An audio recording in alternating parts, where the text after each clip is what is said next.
The alarm on the cheap digital clock blares at 5 in the morning, cutting through the silence of the small apartment. His hand emerges from under the covers, fumbling for a moment before silencing the noise. He sits up slowly, the weariness of the previous day still settled deep in his bones. In the cramped kitchen, he moves with practiced silence, careful not to wake his daughter. He measures out coffee grounds into the filter, his movements economical and precise, before taking out a small saucepan to warm milk for Amélie's morning hot chocolate. He gently shakes Amélie's shoulder, whispering her name until she stirs. She opens her eyes, blinking sleepily before a wide smile breaks across her face upon seeing him. Jean-Luc's own tired expression softens instantly. As she sips her chocolate and eats a piece of buttered baguette, Amélie chatters about a school project. Jean-Luc listens intently, nodding and asking questions, his full attention on her. They walk hand in hand to her school, the autumn air crisp and cool. Jean-Luc holds her hand a little tighter as they cross a busy intersection. For these few blocks, he is not a janitor. He is simply a father. After dropping her off with a kiss on the forehead, his posture changes.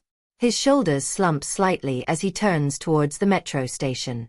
The warmth from his morning with Amélie fades as the reality of his workday sets in. He arrives at a gleaming modern office building near the Champs-Élysées. The lobby is all glass, steel, and polished marble. He gives a quiet nod to the security guard, who barely acknowledges him.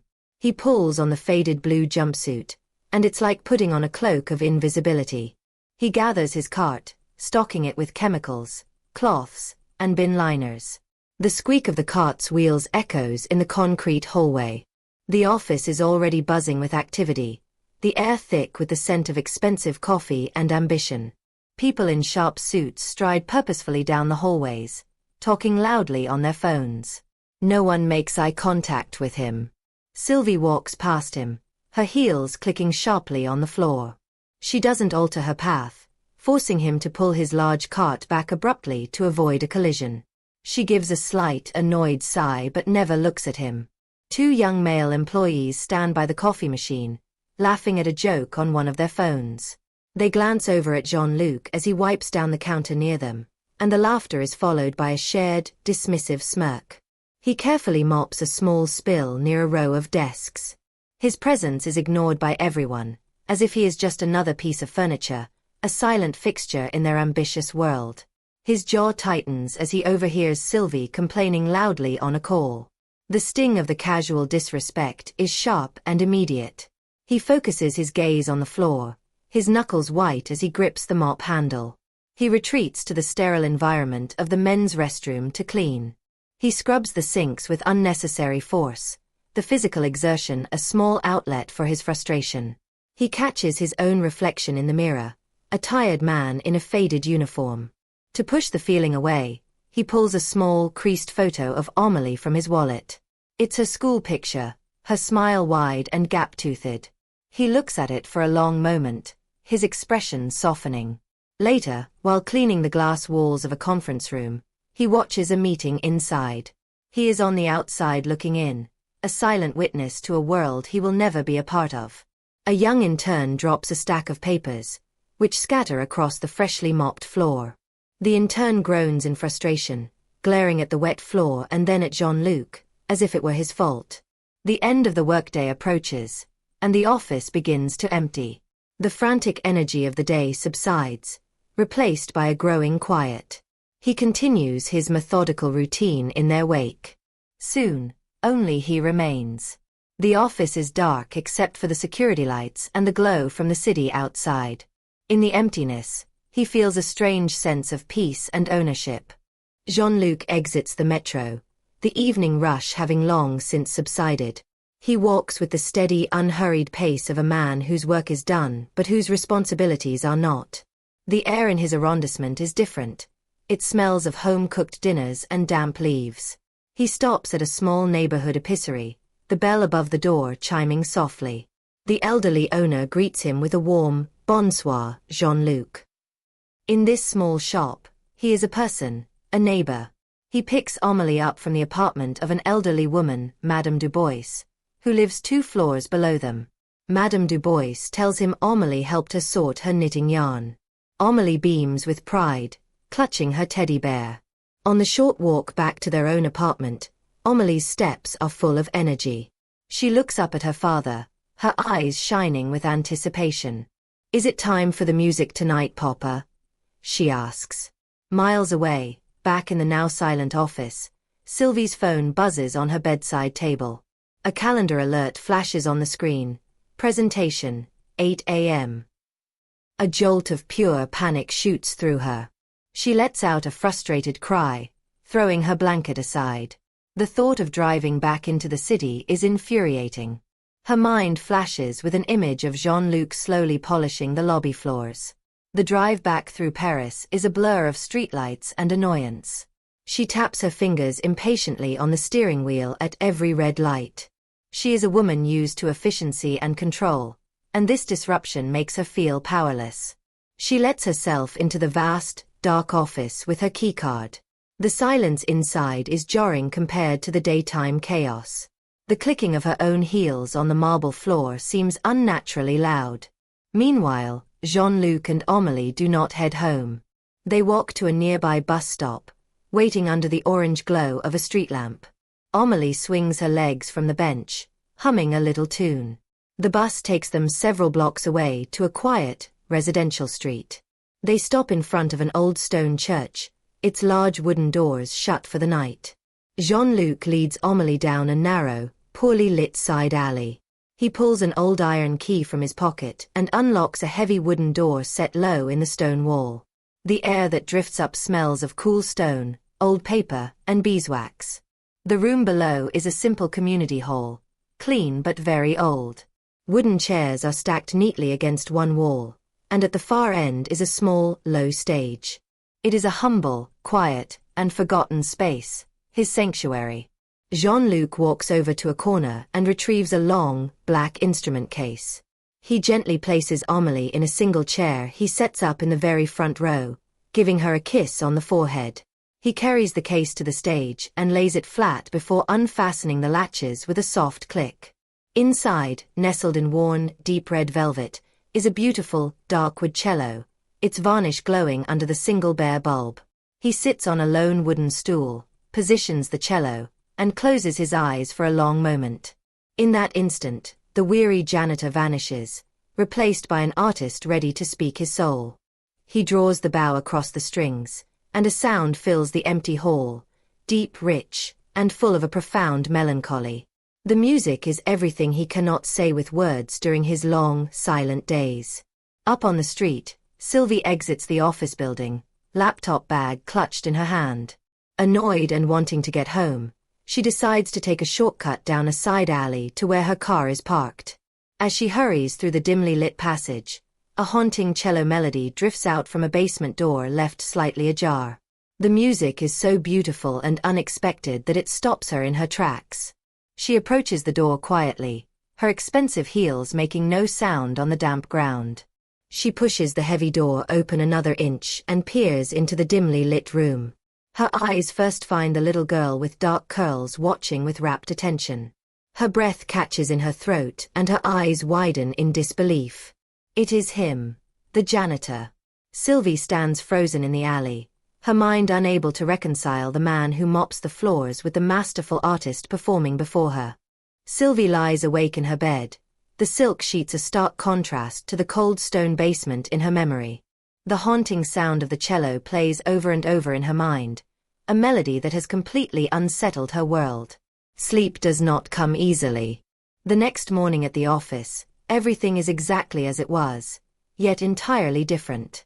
The confident chatter of her colleagues now sounds hollow and superficial. The gleaming surfaces and minimalist decor feel cold and sterile. When Jean-Luc enters the floor pushing his cleaning cart, her heart gives a strange jolt. She no longer sees a functionary or an obstacle in a blue jumpsuit. She sees the artist from the basement, a man with a hidden, profound inner life. A hot flush of shame washes over her as she remembers every sigh, every dismissive glance, every moment of casual cruelty. She quickly turns to her computer screen, unable to bear the weight of her own past behavior. Later that day, she resolves to break the pattern of silence. As Jean-Luc wipes down a filing cabinet near her desk, she looks up from her work. She clears her throat and speaks his name for the first time, her voice sounding unnaturally loud. "Bonjour, Jean-Luc." He freezes mid-motion, genuinely startled by the direct address. He turns to her slowly, his eyes filled with caution and suspicion. He gives a brief, formal nod before quickly turning back to his work. The brief exchange hangs in the air, thick with unspoken meaning. One of Sylvie's colleagues glances over, raising an eyebrow in question. The simple act of acknowledging the janitor by name is a disruption of their office's social order. For the rest of the day, Jean-Luc feels her gaze on him. It's a heavy, unnerving presence that follows him around the office. The feeling is worse than being ignored. It's a spotlight in his carefully constructed world of shadows. Sylvie's curiosity becomes a quiet obsession. Back at her desk, she searches for the name of the old church she saw. She finds its website, reading about its history and community programs, but there is no mention of a cello player. The next morning, acting on an impulse she doesn't fully understand, Sylvie drives a different route to work. Her new path takes her past the public school in Jean-Luc's neighborhood. She watches as he kneels down to tie Amélie's shoelace, his movements patient and full of care. He brushes a stray curl from his daughter's face before kissing her goodbye at the school gate. Sylvie quickly drives away, her cheeks burning with the feeling of being an intruder. She is a spy peering into a life she has no right to see. The image of his paternal tenderness conflicts sharply with how her world treats him. During the midday coffee break, a male colleague makes a familiar joke about needing to watch out for the invisible cleaning fairy. The group around him laughs, a comfortable and routine sound in the office. Today, Sylvie remains completely silent, her expression unreadable. Her lack of participation is immediately noticed. The colleague who told the joke turns to her and asks, "What's wrong, Sylvie? Did you lose your sense of humor?" Jean-Luc, who is emptying a bin just a few meters away, overhears the entire exchange. He sees her silence, her refusal to join the laughter. This new, strange defense on his behalf makes him even more anxious and confused. He now feels trapped between two forms of scrutiny, the open scorn of the others and Sylvie's new, intense observation. The workplace has become a field of emotional mines. He just wants to be left alone. Sylvie decides she must do something to fix the imbalance, to alleviate the guilt that gnaws at her. She thinks in the only terms her world has taught her to value: money and power. After work, she goes to an ATM and withdraws €500. The crisp bills feel heavy and inadequate in her hand. She places them inside a plain white envelope. When the office is completely empty, she takes the elevator down to the basement. She finds the staff locker room and locates the janitor's locker, identified only by a small metallic number. With a feeling of nervous finality, she slips the anonymous envelope through the vent. At the end of his long shift, Jean-Luc returns to the quiet locker room. He opens his locker to put away his uniform, and the white envelope flutters to the concrete floor. He stares at the stack of money, and his face shows no gratitude, only the slow, cold burn of profound humiliation. Jean-Luc stares at the envelope on his small kitchen table. The money inside feels dirty, like an insult. He did not sleep. The feeling of humiliation was a physical weight on his chest. At work, his movements are sharp, almost aggressive. He scrubs the floors with a ferocity that is unlike his usual calm methodology. Every polished surface reflects his own angry, tired face. He feels Sylvie's eyes on him, but this time it is different. He knows she is looking for a sign of gratitude, a hint of relief. The expectation makes his stomach turn. He cleans her section of the office last, when she is on the phone. He works quickly, keeping his back to her, his entire body language a wall of rejection. The air between them is colder than the autumn wind outside. Sylvie is confused by his coldness. She had imagined the money would ease some burden she perceived in his life. She believed, with the confidence of the privileged, that she was doing a good thing. Instead of relief, she sees anger in the rigid set of his shoulders. His deliberate avoidance of her is more pointed than any insult. The silence that follows her gift is heavier and more accusatory than the silence that came before. Her colleague's chatter fades into the background as she watches him. She begins to understand that she has crossed a line she didn't know existed. The certainty she usually feels in all her actions begins to crumble. She feels a dawning horror that her attempt to connect, to atone, has only made things worse. She has not built a bridge. She has widened the chasm between them. The thought makes her feel deeply ashamed. Jean-Luc knows he cannot let this stand. To accept the money, even through silence, is to accept her pity. It would be a betrayal of himself and the lessons of dignity he tries to teach Amélie. As his shift ends, the office empties out. But Sylvie remains, working late, illuminated alone in her glass office like a museum exhibit. She is finishing the presentation that started this whole thing. He changes out of his uniform, but he does not leave. He takes the envelope from his locker, the paper crisp in his trembling hand. His fear is immense, but his resolve is stronger. He walks from the shadows of the hallway toward the light of her office. Each step on the polished floor feels monumental. He is crossing a threshold from his world into hers, on his own terms.